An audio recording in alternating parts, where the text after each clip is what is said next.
What I want to look at today are some of the websites that I go to most commonly when I'm doing a study. I'm not talking about the traditional ones. I'm talking about sites that you may not have thought of or heard of before, but will really open up new perspectives on the biblical text and background information that you may not have realized. So without further ado, let's dive into some of the best websites you can use for doing biblical interpretation. After teaching seminary courses since the 1990s, what are the websites that I find useful when doing biblical research?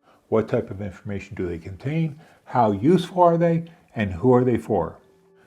Some of these sites will allow you to go down a rabbit hole that's really deep. I also had a video on how to evaluate websites. So if you haven't seen that video, go check that out first. I'll have a link to that underneath this video as well. The reason why that's important is I'm going to be using the criteria I mentioned in that video to select the videos that I am recommending in this one.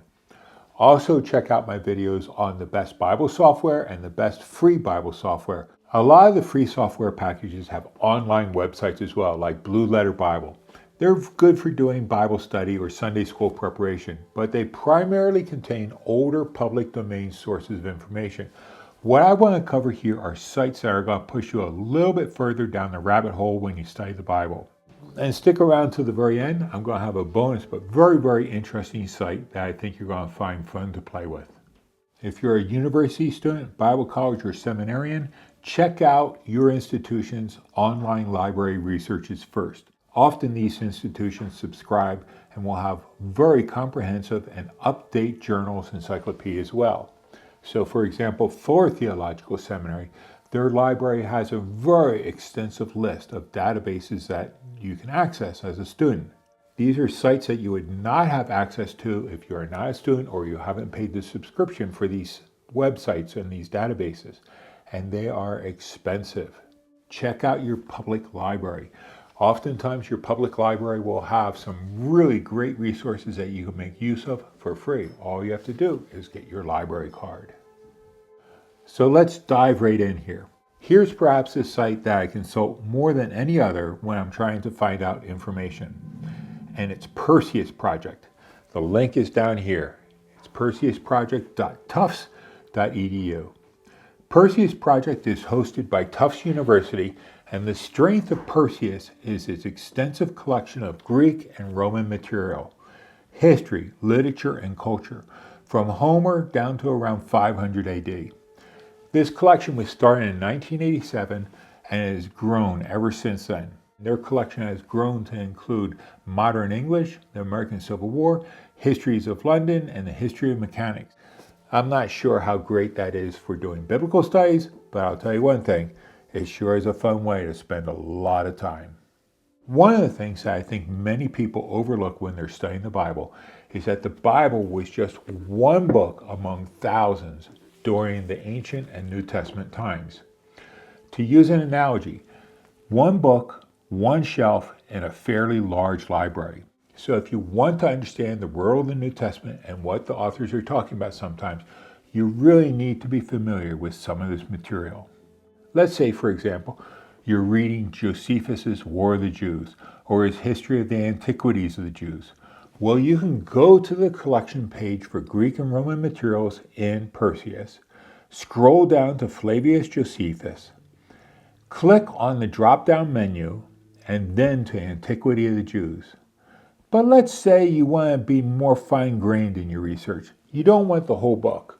So let's do a search for just Pilate, Pontius Pilate in his book.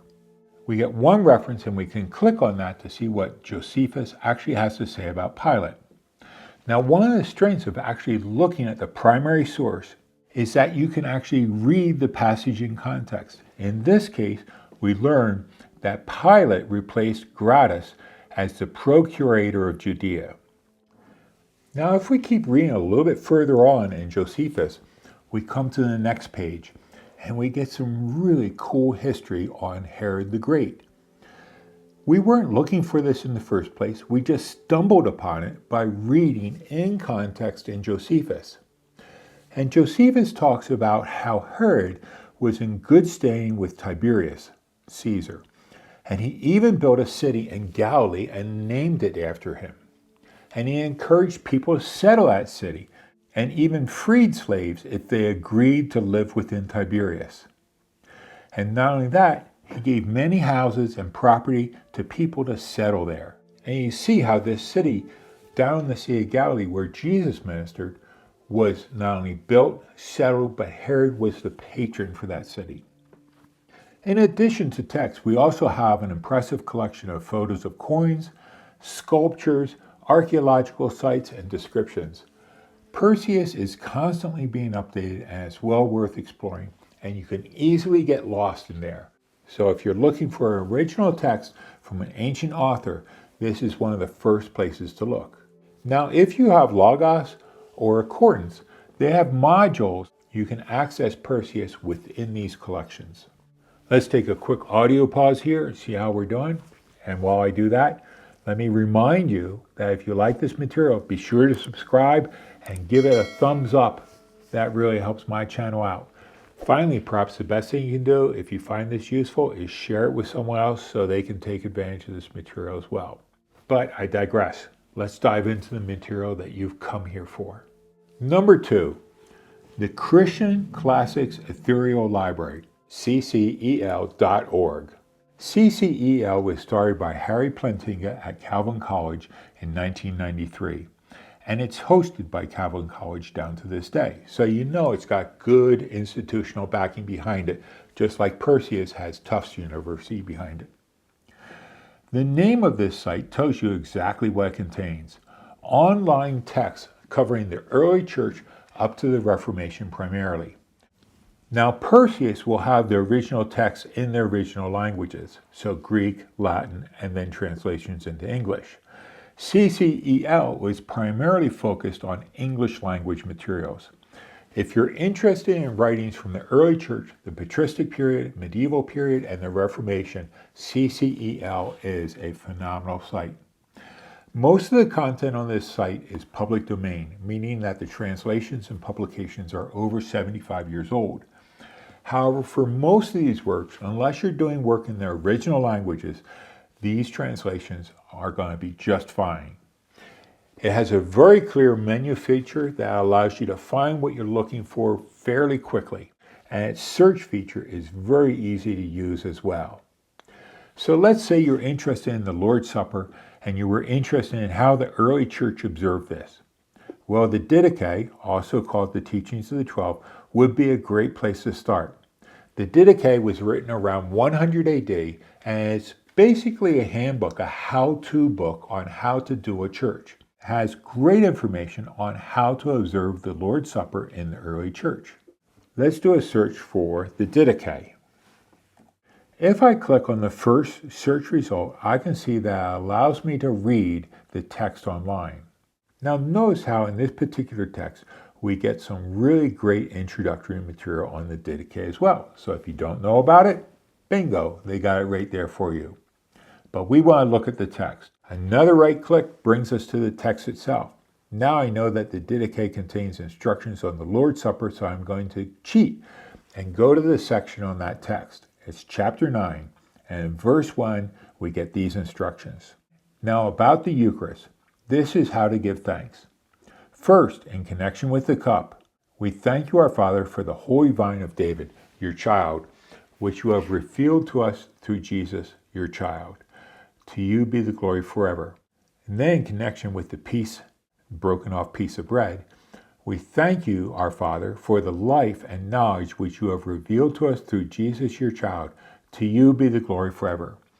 As this piece of bread was scattered over the hills and then brought together and made one, so let your church be brought together from the ends of the earth into your kingdom. For yours is the glory and the power through Jesus Christ forever. You must not let anyone eat or drink of the Eucharist except for those baptized in the Lord's name. For in reference to this, the Lord said, do not give what is sacred to dogs. Now this is the Didache in chapter 9. And if you're interested in the history of how the Bible has been interpreted, this site is for you as well. You can look at how Jerome or Augustine or Calvin interpreted a particular passage. Very, very useful stuff. Number 3, the Internet Ancient History Sourcebook. And this is hosted at Fordham University, so their website is sourcebooks.fordham.edu. Now, the Internet History Sourcebooks is a huge collection that is hosted by Fordham University in, I think it's Brooklyn. It was primarily started as a source to aid students working on Western civilization studies.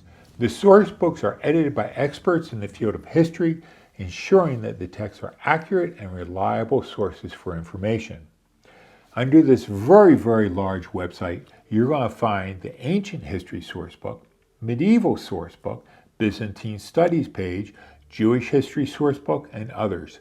It is a goldmine. Each one of those source books has a phenomenal amount of information. It is well worth your time exploring this site. Now, two finds I made while preparing this video on this site are the recommendations for movies about ancient history. What I like is their list of the worst movies on ancient history, and then what they recommend as the best movies for accuracy and best in terms of the films themselves. Under sourcebook themes, they have a link to travelers' accounts. If we were to click on Greek travelers, and then we can scroll down to Pausanias, sort of the Rick Steves of the Greco-Roman world. If we scroll to his link on Corinth, we can read his sort of short travel guide to ancient Corinth from around 150 to 200 AD. I'm sure you would find this a wild and wonderful account of Corinth as he preserves myths, legends, religions, geographical, and of particular interest to him, the temples in Corinth. And if you do a search for the temple of Aphrodite in Pausanias' account of Corinth, you'll notice that he mentions this temple 25 times in his description of Corinth. And his description is nowhere near the overblown accounts that you hear of many New Testament interpreters who talk about the temple there having over 1,000 temple prostitutes. It was a small, rundown temple because it had been destroyed almost 300 years earlier. Bible Odyssey. Bible Odyssey was launched by the Society of Biblical Literature, the largest organization for those who are involved in doing biblical studies. Now, this is a much newer project than the first three sites I mentioned, but it really has become a great source for information in the past couple years. If you click on the About Us in the pull-down menu, you're going to see a list of all the contributors that are working on this project. Under Reference Tools, you'll find a link to the HarperCollins Bible Dictionary, which is a good, solid resource for doing biblical studies. Its maps are really well done, and it usually contains links to the articles related on that site right at the very bottom of the page. So you can take a look at a map of ancient Greece and then click a link to the articles that deal with the various topics that might be related to that map. The timeline is really well done as well, and you can get a quick overview of when different empires existed. Now, two features I really like about the timeline are the button that changes the timeline from scrolling left to right,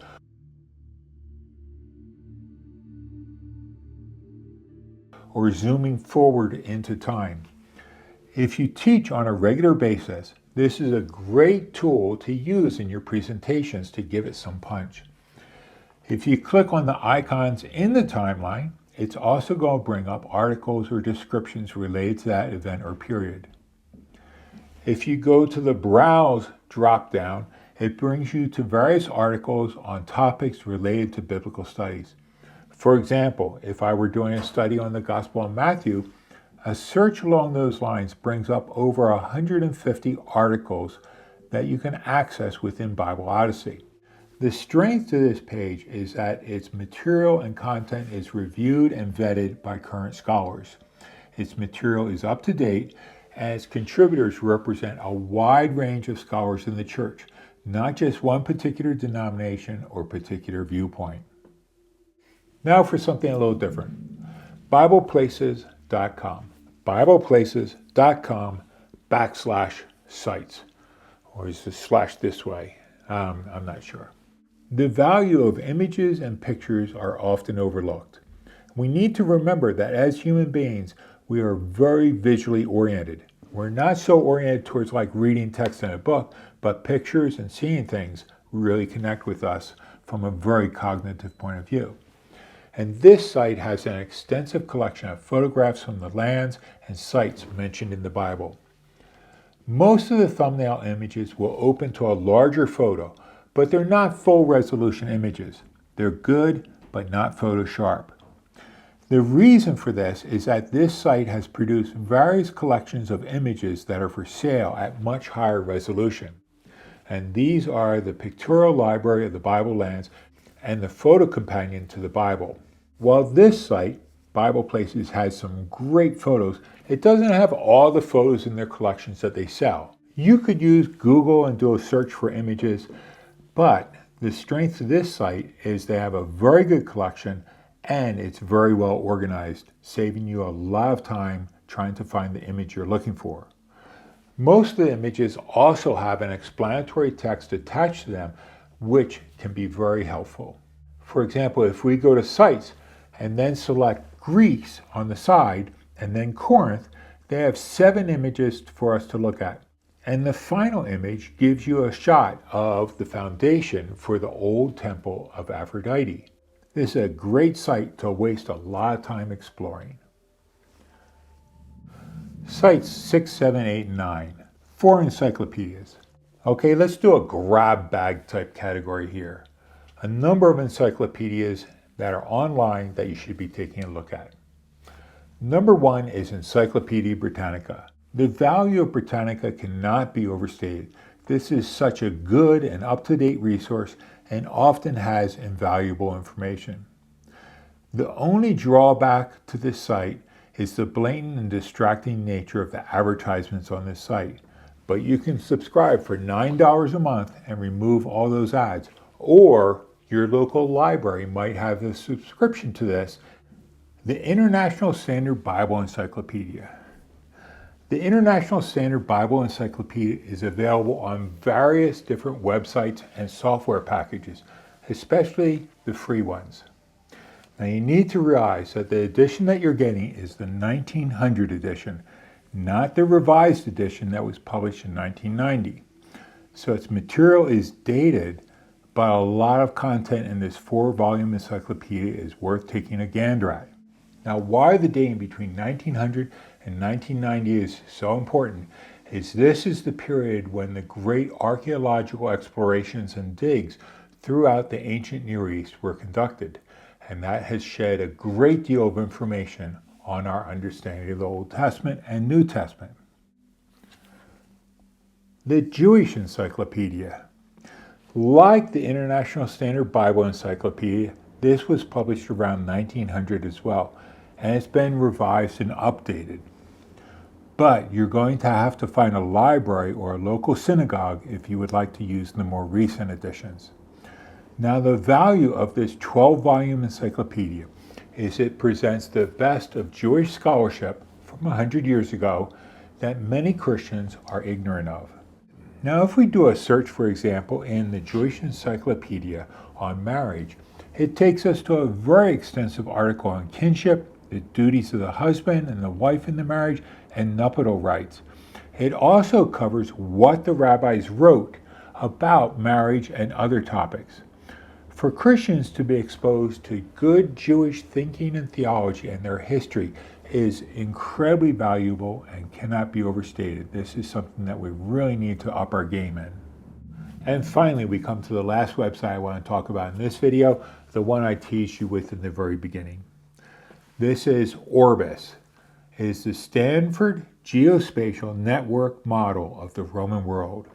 What they've done is they've taken all the information they could find on travel and transportation routes within the Greco-Roman world and put it on one site. And it's interactive. To use ORBIS, they have a very quick tutorial to run through that really helps bring you up to speed. But what's very interesting about this, and what I like, is that you can see how long it would take you to go from point A to point B in the Roman world based on the best information that we have. But it's a great way for looking at seeing how long it would have taken Paul to do his missionary journeys. How does the time of the year affect how long it takes you to travel?